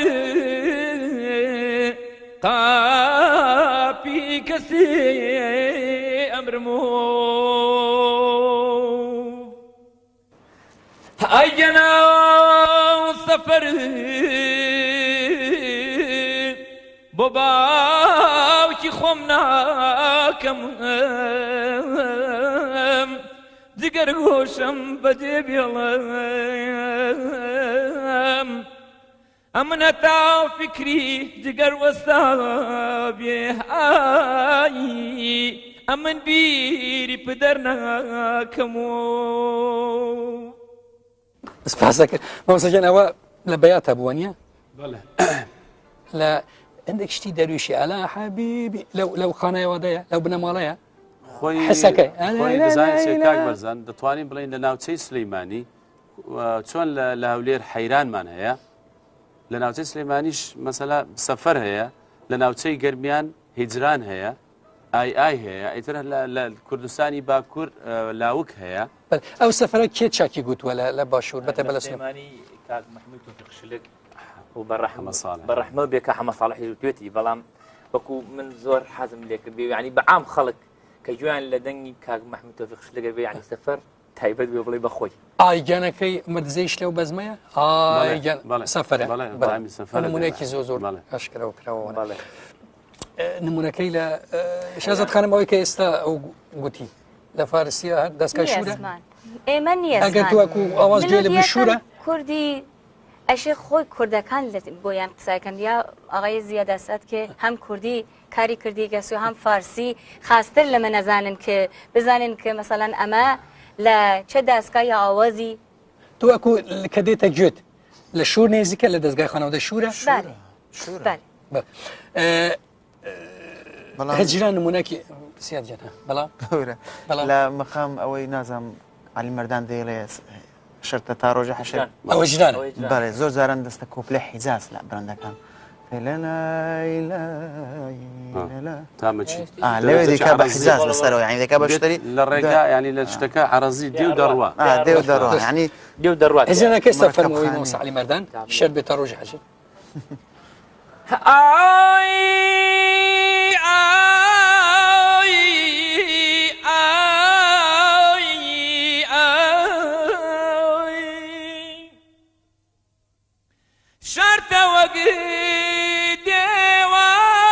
كشكو عسايك هالقرم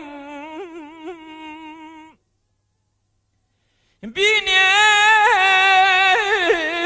ملاي تاباي خلنجي يادقار اي ليل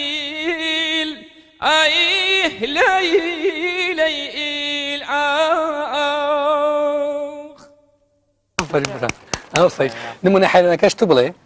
دوای هەتا ئەستراحەتە کاک دوورهەندەکە دوای دەچێتە سەحەر تو حیرانەکە بڵێ نمونەکە دەبێ بڵێ تۆ زان حەیران دەرێ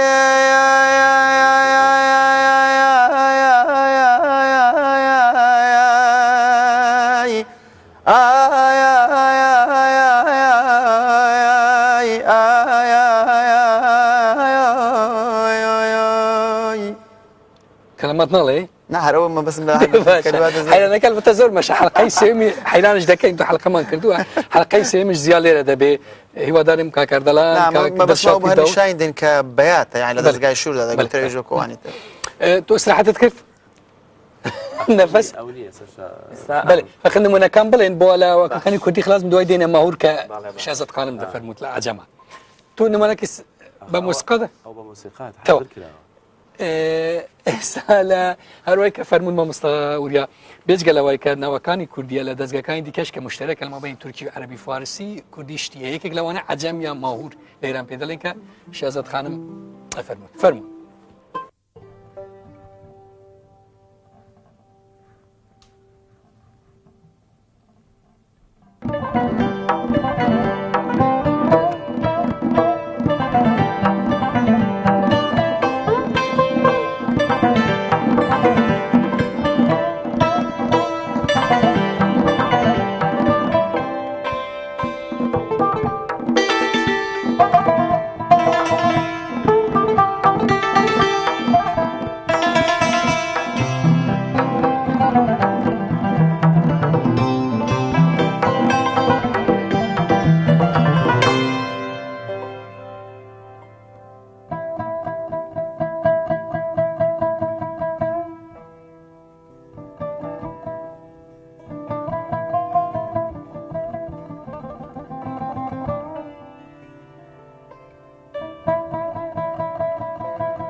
بخوا کاتی که من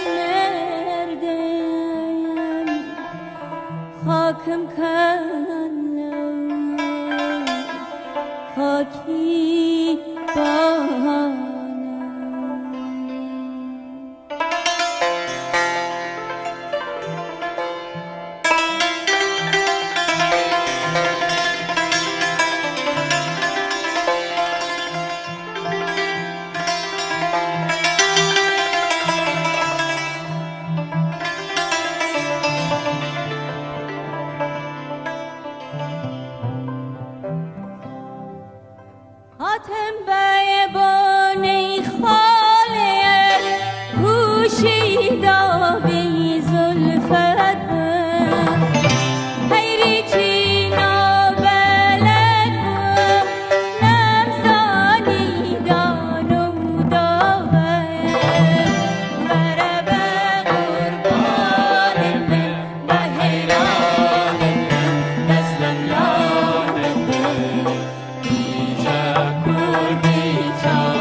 خم خم خواري أري خم خم باوش يعني جيل جيل دار أي شمام خال شمام شلجي نايتو بروما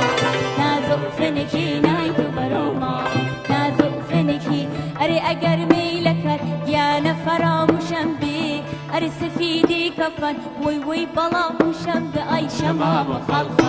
شمام شلجي نايتو بروما نازق فنكي نايتو بروما نازق فنكي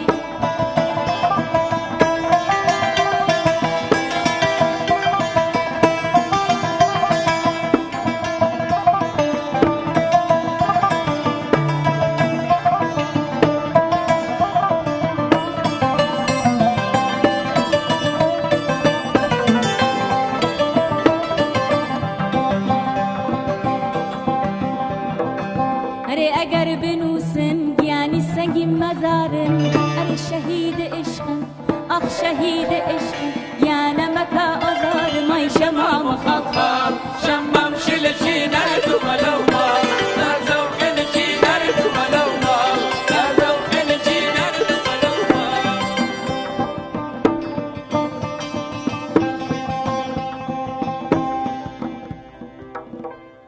سپاسەکەین دلارە خانم ئاغای رەجی مامۆستاوریا کاک برهان شازاد خانم و کاک زیاد خۆشەویستان عزیزان ئەرزم کردین لە دەستپێکی پرۆگرام ئێمە تەنیا لەمە و دووە قەنەعەت بە ناو دەکەین لە فاکسەکانە لەبەرەوە هەندێک شتی زۆر گرنگتر هەیە لە ئەستودیۆە کە هیوادارین تەلەڤیزیۆن بتوانێت بەرنامەیەکی بێت هەفتەی جارێک دا ڕۆژ جارێک دوو هەفتە جارێک تەنیا بۆ سڵاو و گۆرانی داواکرا و بابەتی تر بێت کە زۆرش پێویستە بەڵام ئەم بەرنامەی شوێنە نییە بەدەوای لێبور لێوەی عزیز خۆشەویست چەند فاکساتوە بینی سعات 5 لە بیرتان نەچی 5 دوای بەرنامەی پانۆرەما بەرنمەیەکی تر بە ناوی دیوانخان هونەرمەند شاعر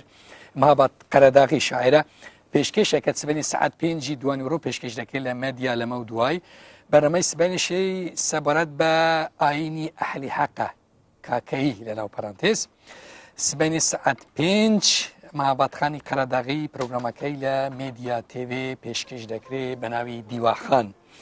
ئەرز بێت ئاری میرزا لە ئالمانیا مانهایم سپاس بۆ فاکسیەوە هێمن شاعر هەولێر سپاس بۆ فاکسیەوە ئالا ئەحمەد پیرە لەگەڵ ڕێبین جهانگیر ئەحمەد لە وڵاتی نروێژ تریفە ئالمانیا شاری مانهایم سپاس بۆ هێوازی خۆشەویست ژیلوان و ژوان مەمبەری لە وڵاتی نوێژ شاری فاڵا هەروەها مەهاباد ئالمانیا زۆر سپاس بۆ فاکسەوەی عزیز خۆشەویست ئەوەی کە ناویم هێنا هیوادارین تەواوی خزم و کەسەکانتان کە گویان لە ئێمە سڵاوی ئێوە قبول بکەن و ئە بەرنامەیە لە لای ئێوە پێشکەش بەو عزیز خۆشەویستانە بێت بەڵێ ئەرز بێت بەریوان هێمن بەڵێ هۆزان هێمن و هۆزان لەندەن زۆر سپاس بۆ فاکسیوە هێمن و هۆزان لەندەن سەروانی مامۆستا تاهر گۆمەشینی هۆڵەندا زۆر سپاس بۆ فاکسیوە عزیز و خۆشەویستیش چمان مابوو مامۆستا سەحەر مامابوونا یان هەزەکە بەشی تەلفۆنات هەیە با لەگەڵ مامۆستا ئەنوەر قەرەداغی مامۆستا دڵشاد سەعید ڕزگار خۆشناو ئەردەشید هەر تەلفۆنێک گوێمە لە ڕێوان دەبێت و ئێوە خۆتان ئامادەکەن بۆ کە بەشێک مۆسیقاشمان هەبێ لەگەڵ کاک زیاد بەڵێ بەرەبەراگە ئامادە بێت یەکێکراو مامۆستانەی کە بەشداری ئەو شەی ئابەلتە من ببۆرندەوەی لێبوردنەکە حەزەکە بەڵێ چایەکە حەزەکە بە ئەوە بێت ئەوەی کە فەرمووت شازاد خانم ئەوە ماهور بوو ئەجەم بوو تەواوی ئەوەنەی کە گوتت هەموو بە مەقامەکە و بە بەستە هەمووی هەر دەستگا ماهورە ماهور کێ کوردەکانی ژن ئەجەم بەڵێ ئەجەم ئەوەنە چایەکە برانجە فەکە ڕاستە من ئەوەی کەی خۆم هەڵگرم ئەوەی تریش بەڕێزداری هەفت کەسی وانە بەڵێ مامۆستاجان سەحەر بەڵێ سەحەر ئەوە لە سەحرایی کە نەمەر سێوە دەڵێت شەکە لە هەولێرەوە نییە تۆزیحێکی کوت حەز کە سەبارەت بە سەحەر بفەرموو بەڵێ هەتا تەلفۆنەکان ئامادە دەبن مەقامی سەحەر کە بەدەنجی خوالی خۆش بوو هونەرمەندی ناودار سێوە گوترا بەڕاستی ینی شتێکی زۆر سەیرە بەلام بۆ چکە کەم کورد هەبوو بیبینم حەزی لە مەقامی سەحەر نەبی ینی هەرچی دەیبینی و دوایە مەسەن لە ڕۆژنامەکان و لە گۆڤارەکان و لەوانەدا زۆر ڕەنجی داوەتەوە ینی هەتا ماوە گوای لێ هاتبوو سەحەریان هێنا بۆ تای تەرازووی مەسەلەن لاوک ئەوەندە گەورە ینی بەچاوی ئەوەندە گەورەوە سەیری دەکەن بەڵێ چونکە ئەگەر دیقەتی بدەی کاک بەرزان لە شێوەی گوتن بی کە وەختی خۆی مامۆسای بەڕێز مامۆسا کەریم شارەزاشی کردیتەوە شعرەکەی یعنی زۆر بە شتی وای تێدا ینی سەرنجڕاکێشە شارەکەی بەڕاستی شتێکی زۆر زۆر گەورەیە بڵێن و گوتنەکەشی هەتا ئێستا ینی ئەو شێوە گوتنەی کە سێوە گوتیتی بەڕاستی ینی ئەو نەوعە مەقامە عەجەمە ئەو شێوە گوتنە تایبەتمەندیەک ینی هەموو بۆن و تام و بەرام و ئەو شتانەی کوردی لێ دەتچێ ینی کە جێ لێ دەبی دەکەوێت جەوەکی کوردەواریەوە ئەمن خۆم شخصی خۆمامە ینی هەتا برادەرەکان زۆر جار بە پێکەرینەوە پێم دەڵێن تو تەسیراتی سێوەت بەسەرەوەی لەبەرەوەی زۆربەی مۆسیقاکان و ئاوازەکانت عەجەمن ڕاستیش دەکەن ینی بەڕاستی من لە منداڵی ئەو پیاوە ناسی بوو لە کۆی بوو بەڵێ لە کۆیە بوو نابخوا ینی ئەوەندە ناوچەگەری بەلامەوە مهمنیە بەقەت ئەوەی کە ئەو پیاوە ئێستاش لەبیرما کە منداڵ بووم داهاتە لای بابم بڵێ هەردووچیان خوا عەفیانکە چکە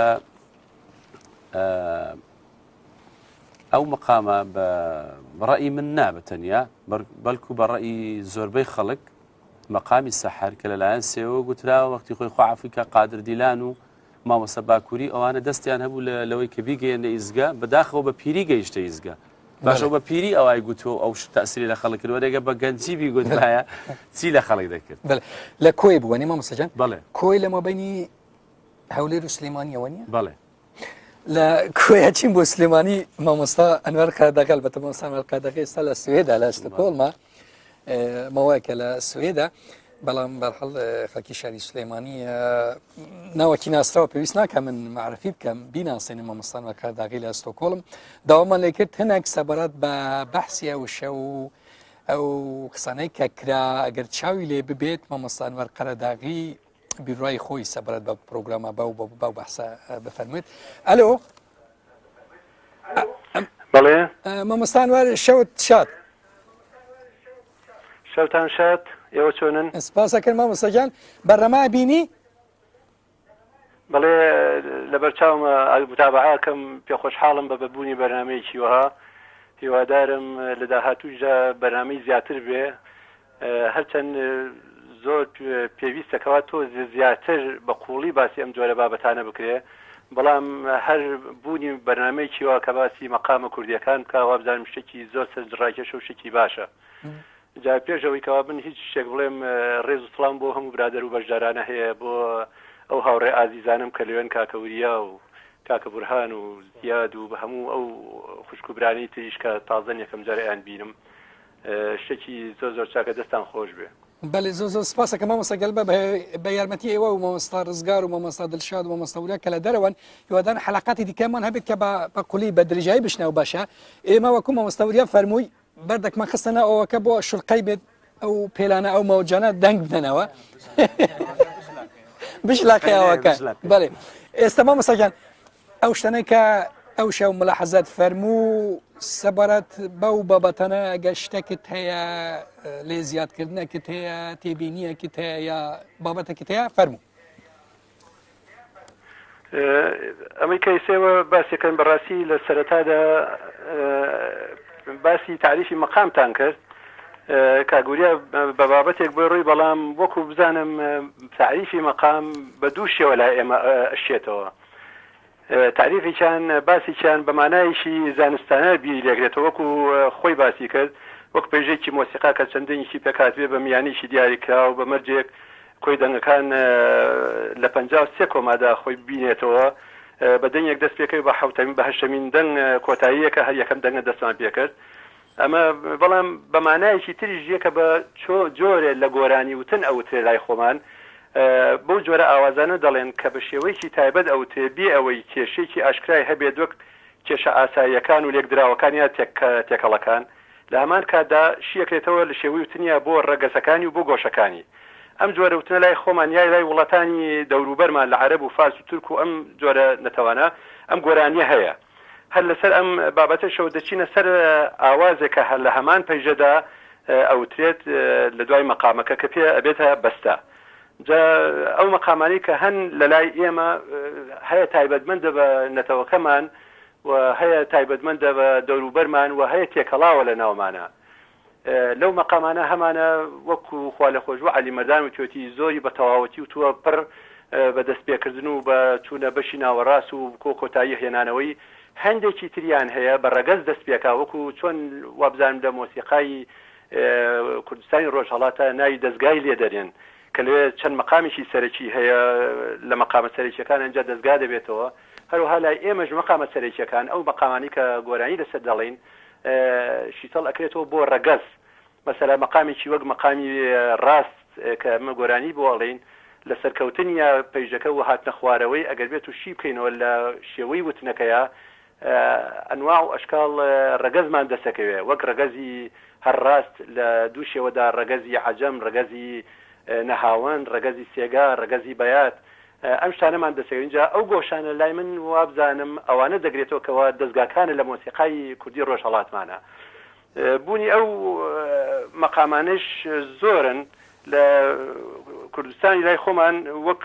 کاک حەمای حەمەباقیش لە کتێبەکەیدا لە مێژووی مۆسیقای کوردیدا باسی کردووە زیاتر ئێمە لەوە چێ پاڵماناوە بەلای کوردستانی ڕۆژهەڵات و باشوورەوە زیاتر لەو مەقامانە مەسەلا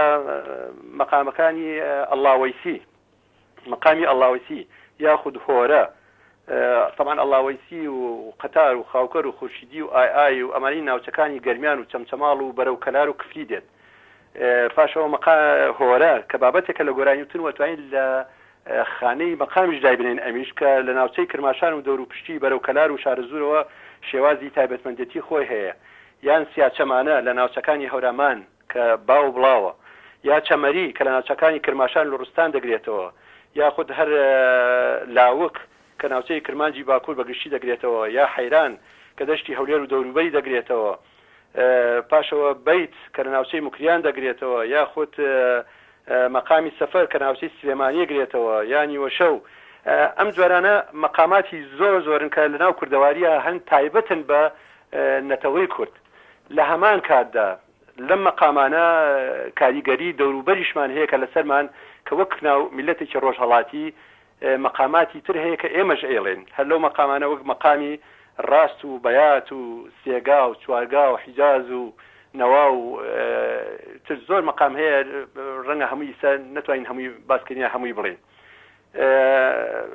من وای بە باشە زانم ئەگەر بێت ئێمە مەقامەکانمان تەصنیف بکەین وەک مەقامی کوردی چۆن لە مۆسیقای جیهانیدا پەیژەی گەورە و بچووکمان هەیە لە مەقامەکانە هەروەها ئێمە دەتوانین لە مۆسیقای کوردیمانە بە تایبەتی مەقامەکان بە دوو شێوازی باش تەصنیف بکەین مەقامێک ئەو بابەتانی کەوا دەنگی تەواونی وە دەنگن واتە مەقامەکانی کە ڕوبعی تیانە چارەکە دەنگی تیانە بابەتێکیان ئەوانی کە نیوە دەنگ و چارەکە دەنگ و دەنگی تەواوی تایە یعنی بەم دوو شێوازەیە مەگەبێت و تەصنیفیان بکەین لە خانەی مەقامی عەجەم و لە خانەی مەقامی ڕاستە بیان دۆزینەوە ڕەنگە کارەکەمان زۆر ئاسانتر بێ لەوەی کەوا بە پێچووپەنا بچین بۆ مەقامەکانی کە بۆ نمونە مەقامی ڕاست مەقامی سێگا و مەقامی بەیاتی لێ دەرەهێنین لەم مەقامانە ئەو مەقامانەی چارەکە دەنگیان بەرەکەوێت ئەتوانین بیکەن بە لقی یەکێک لەم دوو لقەی کەوا لە مەقامە سەرکیەکە بێتەوە هەروەها مەقامی عەجەم کە پێڵێن مەقامی گەورە بێت و دوو لقی سەرکی لێ بکەین یاخود دوو مەقامی لێوەربگرین وەکو نەهاوەند و کورد لەمان و مەقامەکانی کە ئەتوانین بچینە ناویەوە واتە وەکو درەختێکی لێت درەختەکە دوو لقی سەرکی لێ ئەبێتەوە لەوانە لە قوپۆپی لێبێتەوە وردە ئەزانین ئەو مەقامە چۆن ئەگەینەوە سەر ڕەسەڵەکە سەرەتایەکەی ئەسڵەکەی خۆی ئەمە باشین شێوەیە بەڕای من ئەگەر بێت و بمانێت داغڵ بین بۆ لێکدانەوەیەک لە مۆسیقای کوردی. بەڵێ بەڵێ مامۆستاجان شتێکی تر ئەگەر هەتا سەبارەت بە بەحسی ئەو شەوە گەر پێت وایە وەزیەتت ئەوە هەیە ینی ئیمکانت ئەوە هەیە کەمانە لە بەردەست هەیە کە شتێک پێت خۆش بەتای بە سەفەر بۆ تۆ ئیمکان هەیە ئێستا گیان طبعا مقامی سەفەر مقامێکە لە ناوچەی سلێمانیە زۆر باوە. ئەلبەتە مامۆستاجان من کە لە خزمەتتدا بووم حەفحەشدا ڕۆژێک لەمەوبەر بە دەنگ دەتگوت ینی دەنگشت خۆشە نمونونەکە دەتگوت من نمونونەکەم بۆ تۆ براکە من نەوە لە بم بە گۆرانی من عەرزەکەم لە موسیقیەکە ئەگە ئیمکانت هەیە ئەزانم لە هەر چال مامۆستای بەڵام موسیقا لێ دەنگ من ئاوەتە خوازی ئەوە بووم لەگەڵتانە بوومەیە ئەو مامۆستاویریا شارە بە من دەکە دەڵێ با نمونە لە تەلەڤیزیۆن گۆرانی هەیە لە تەلەڤیزیۆن گۆرانی هەیە بەسەوە خەتای من بوو دەبێ ئامادەمان کرد بە کە لێدا بەوانێ ناوە لە مامۆستا کاکەگیان من جارێکە مۆسیقیم زیاتر لەوەی گۆرانی بێژم گۆرانی ئەڵێم بۆ گۆرانی بێژەکان مادەکە ئامادەیەکەم بۆی بەباشی بیەمە گوێچکان و باش ژەبەریکەن بەڕاستی ینی من خۆم بە گۆرانی بێژ دانانیم قەت بەڵام هەندێک نمنەمەکە لەگەڵ خۆیان وە شتێکی ترە بەڵ ئەنی شێوە ڕاستکانەکەی ئەزانی ئیمکانی ئەوەی کە ڤیۆلۆن شتێکی لێبە لەلات هەیە یان نە ئیمکانی ئەوە کە لە بەرەمەی زیندوو ئێستا چاولی وڵی وابزانم کەمانەکە تاکو دەری هێنم وەختەبات علاکولین ئەوەی کە کاک هین وتی یعنی نمونێکی سەفەر وترا بەڕاستی خراپ نەبوو بەڵام وەکو ئەوی ژووتی وەستای وتنی مەقامی سەفەر خوا لە خۆش بوو حەمە ساڵح دیلان و لەگەڵ حەمەی بەکر و پاش کاک مەحموود تۆفیق شلی کە لە وابزانم دەمەکاتۆ سەفەری لێبارێ خۆی وەستایە لە وتنی ئەو مەقامە بەڕاستی تر من چی بڵم لە ئاسی ئەوانە ئەوان کە ئەو توانێت هەبێ ئەو گۆرانی باشی بڵێن و لەگەڵیانە بەسی تەجیلم کردو چەندین جار لە بەرنامەی تەلەڤیزیۆنیا لە دانیشتنەوە ئەو شتانە بەڵام بەداخۆی سەکەمانەکەمە بەردەستانیە بتوانم ئەنجام بێن ئینشاڵڵا مامۆستاگان کارەکان ڕێیەکەوێت تەشریف دەنیە ئەستودیۆ لێرە لە ئەستکۆڵمەوە لە خزمەتتدا دەبین هەیەک لەو مەقامانە لەو گۆشەنە بە پێی فەرمایشتی مامۆستاوریا ئەکری زۆر بەرنامە لەسەر بکرێت بە درێژی قسە بکرێت سپاس بۆ بەشداری ئەم شەوەت سپاسەکەن خوا دەکەن خوا حەفیز خوا لەگەڵ جان حەزم کرد زۆر لەسەر قسەکەی مامۆسانوەر کە باسی کاکە حەمەی بەکری کرد بەڕەحمە بێ یەکێک بووە لە مقام بێژەکانی سلێمانی یەکێک بۆ زۆر شارەزا بوو ینی بۆ وتم بیرم نەبوو بەڵێ حەزم کرد زیاتر کە خەڵک بیناسی کەسێک بۆ کە زۆر توانای هەبوو لە وتنی مقاماتە بەڵێ ئێستا لە نورای مامۆستاوریا چی هەیە کاک زیاد بتمایە مقام لە بۆی بیسەلمێنین کە کورد مەقاماتی دیکەشی گوتووە جگە لەو شتە تایبەتمەندیانەی خۆمان مەقامەچی نەهاوەند هەتا تەلفۆنێک ئامادە دەبێ کە مامۆستا ڕزگار خۆشنە مامۆستا دڵشاد سەعید و مامۆستا ئەردەشیر ئێوە فەرمووی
ئێستایا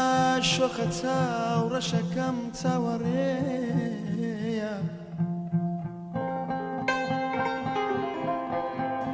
ئێستایا شۆخە چاو ڕەشەکەم چاوەڕێیە چاوەڕێیە وا دەزانێ لە نێو هەکبەی دڵم پێشووی شەرێکی ناسچی ترم پێە شۆخەکەی منێ ساویلکەیە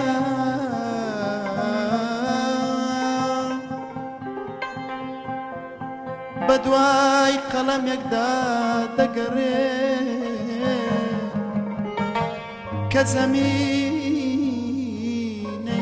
سینجی وەکو بەفر دەپۆشێ بە پەڕۆی شەر هەموو تاڵێک لە پرسیە و بکا بەنۆتەی گۆرانی هەموو هەڵوێستێکی ڕەشی بخاتە ناو تابلۆی جوانی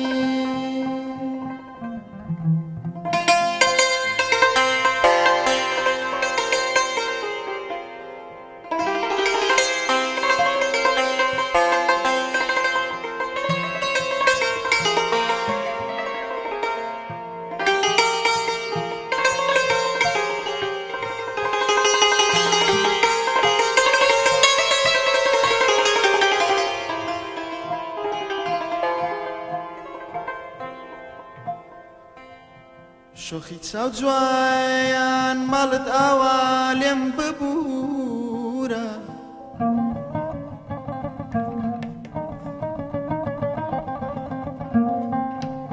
شۆخی چاو جوان ماڵت ئاوا لێم ببوورە لێم ببوورە بەڵام هەرگیز بە یەک ناگەین ڕاستە هەرگیز بە یەک ناگەین بەڵام خاڵی بە یەکگەیشتنمان دووریانێکی یەکجار دوورە یەکجار